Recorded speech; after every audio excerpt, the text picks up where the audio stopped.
and 2 for the drawbridge, with the emphasis on defence against any marauders. The day-to-day running of the site is based on the diaries of medieval builders that describe daily life on a construction site in the Middle Ages. Guédelon is a spectacular living history lesson. The siegecraft of the times was primitive, thus high, thick walls could cope with most onslaughts. However, this began to change with the advent of gunpowder and the cannon. In defence, castles began to incorporate additional wall slits to fire the new arquebus, and cannon and mortar were placed along the battlements. But very few, if any, medieval designs could withstand an attack with siege cannon. In 1414, Frederick I attacked the Friesack castle and reduced it to rubble in 2 days with his cannon.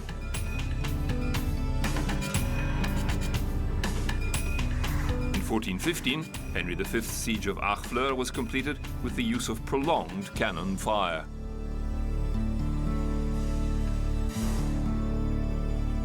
The walls of Constantinople were breached in 1453 with a lengthy cannon bombardment by the Ottomans.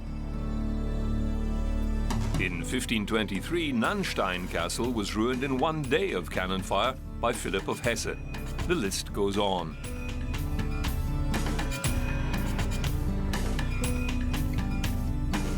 Engineers and designers were tasked to find new methods of countering this cannon onslaught. Artillery towers were built at the angled junction of exterior walls. Tall towers and excessive merlons were removed. Walls became lower, thicker, curved and angled to best deflect shot. Earthworks were built up to help defend the exterior walls. The Italian castle at Sarzana is a good example of this later castle development. Henry VIII of England also built a fine example at Deal. In 1750 in the Netherlands, the Bourtange Star Fort is constructed and is probably the apex of cannon fortification.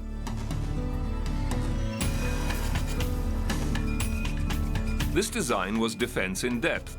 The low angular walls with sharp angles gave cannon positions the ability to interlace fields of fire to all approaches to the walls, which were buried deep in the earth. Ditches and trench work were developed further to slow the approaches to the walls, allowing time to bring cannon to bear where needed. However, the advent of gunpowder was the beginning of the demise of the traditional castle. Castles acquired a secondary role as residences or blockhouses in mountain passes or storage for military stockpiles. The castle as a feudal garrison and centre of power was done by the 16th century. However, this did not mean the death of castle construction or design. Estates and residences free from the design constraints of a defensive fortification were to revisit the tall, elegant towers of earlier centuries. A fine example of this is the castle Neuschwanstein.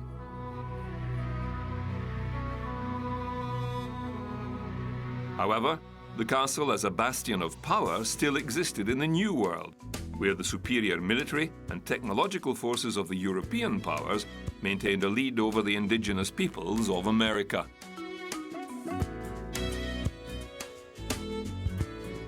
Fine examples are the Spanish forts of Central America and the Caribbean.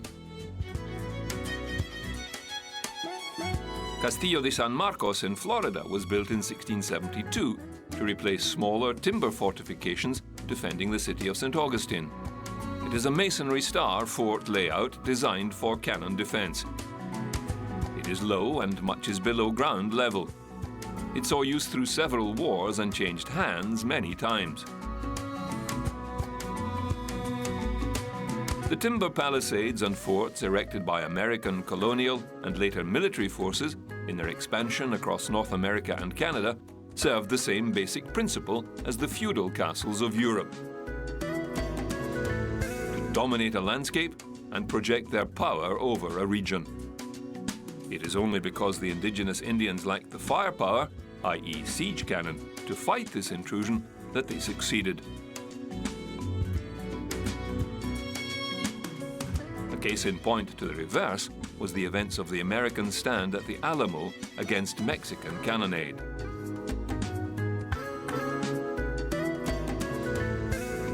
The introduction of the exploding shell added another level of complexity and difficulty to the defending of a fortified position. One answer was trench work dug outside the walls. Deep trenches too wide for a man to cross, but narrow enough to avoid direct artillery fire and afford some shelter to defenders.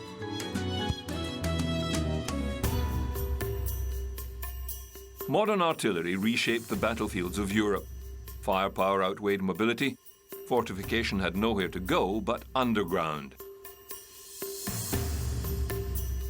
Although trenches and earthworks had been used in warfare from the very beginning, these were usually minor or used for specific purposes, as in siege works and mining under enemy walls.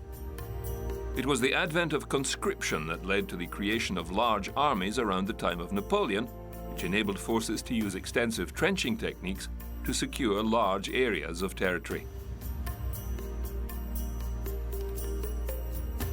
During the Napoleonic Wars, and in particular the Peninsular War, which pitted Spain, the United Kingdom and Portugal against France in 1809, Viscount Wellington ordered the construction of an elaborate chain of forts, blockhouses, redoubts and trenches to defend the city of Lisbon.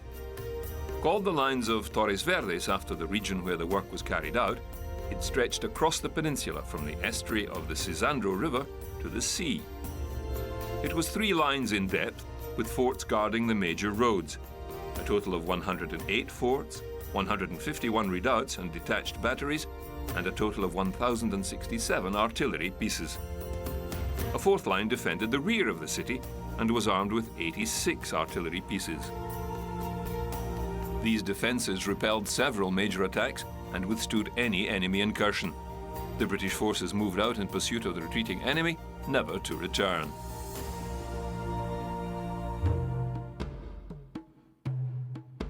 The use of trenches and fortified blockhouses extended to the Americas and the American Civil War, where forts played an important role for both sides of the conflict.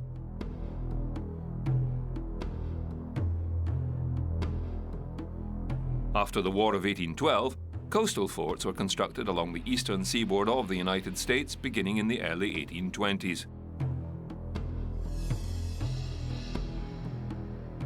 Seaports along the eastern coast all had at one time or another a fort overlooking their entrance or approaches. Fort McHenry, Fort Carroll, Fort Washington and Fort Jackson, to name just a few.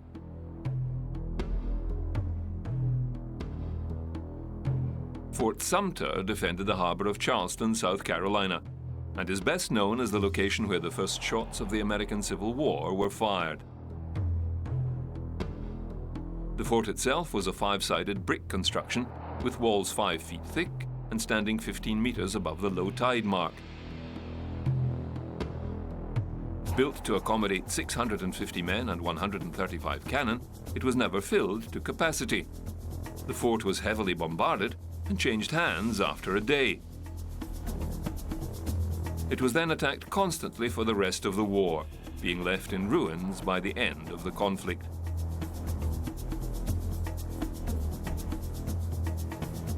Fixed emplacements were set to guard major access points, such as the trenches at Fort Mill Ridge at the approaches to Romney and the south branch of the Potomac rivers.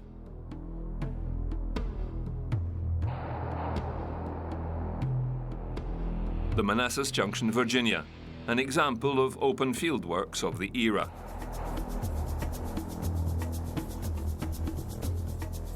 The siege of Petersburg, although strictly speaking not a siege at all, was another extensive use of prepared trenches and artillery placements.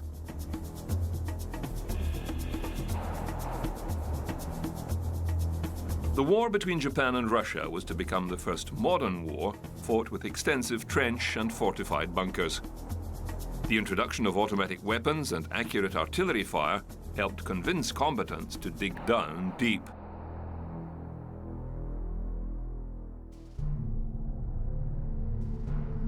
World War I would have to be considered one of the most devastating, wasteful, and badly managed military campaigns of all time. Fought between 1914